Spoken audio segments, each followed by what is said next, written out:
Friends అన్నప్పుడు అన్ని పాటలు పెట్టుకొని వింటుంటారు, ప్రతిది చేస్తారు.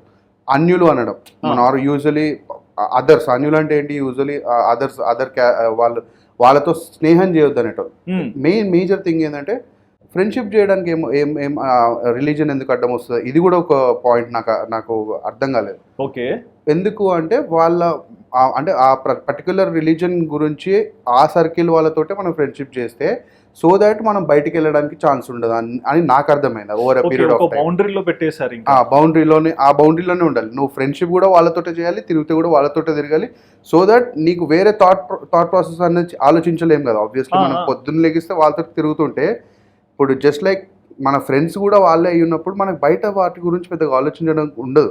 సో ఎప్పుడైతే నేను ఫ్రెండ్స్ మాత్రం వదలలే, ఈ కనెక్షన్స్ పెంచుకుంటూ ఎప్పటి నుంచి అయితే నేను ఎక్కువ ఎక్స్పోజర్ అవుతూ ఉన్నానో, మా ఫ్రెండ్స్ ఎట్లా ఉన్నారో అట్లా ఉన్నారో నేను తెలుసుకుందాం అన్న అన్వేషణ టైంలోనే నాకు కూడా ఒక రియలైజేషన్ పాట అన్నది వచ్చింది. అప్పుడు ఐ స్టార్టెడ్ డిగ్గింగ్ అబౌట్ మన ఆటోబయోగ్రఫీ ఆఫ్ యోగి చదువున్నాను నేను.